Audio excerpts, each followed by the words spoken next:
All right, how's it going, everybody? And welcome back to another Kinomentor exciting tutorial. Now, today I want to talk about image planes.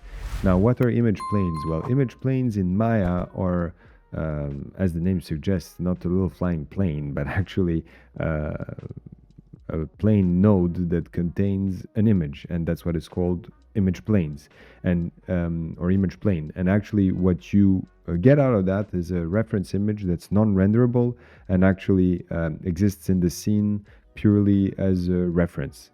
Now, how do you create an image plane? Well, you have the option directly here in the viewport to create an image plane, or you can go under create, and here you have free image plane. Now, if I click on the small square here, you will get an option of the width and the height, but generally this is something that you would have arranged already in your image in Photoshop or whatever, and just import in Maya the reference picture that you need.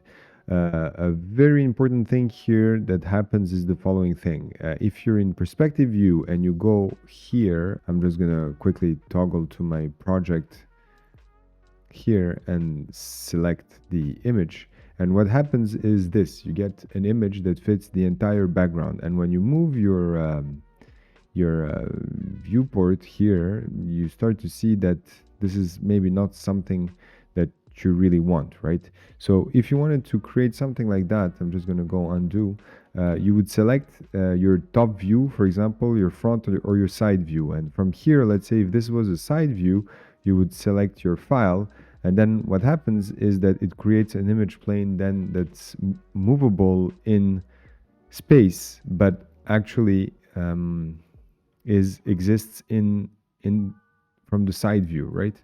And technically you would have other images and references, like for example, you would want to create a top view, so you would go under image plane here and select this picture or any other picture that you want, and then it will be put in a way in your scene so that it resembles the top view, and then you can put this into place, and then you have a reference of how something would look from the top, from the side, or from the bottom. Right now, that's what the image plane are used for. You can rotate them, put them into space however you see fit, but I wouldn't move them too much. I would set them up in their respective positions, let's say the top and the side, move them away a little bit so that I can see what's going on, and then I would start to create a geometry, whatever the geometry is, and use that as a reference point to start modeling from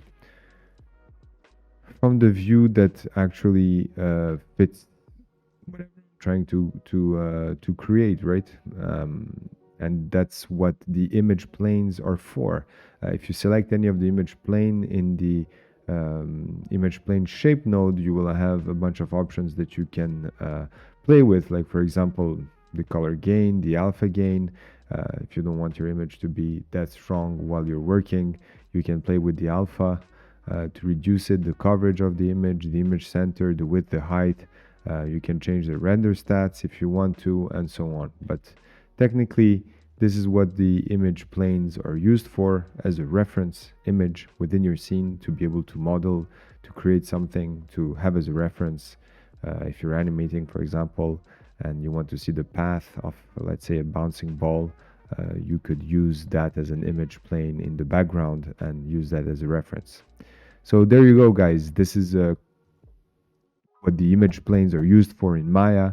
And don't forget to like and subscribe if you found this video helpful, and drop any comments if you have any questions. I'll see you in the next one.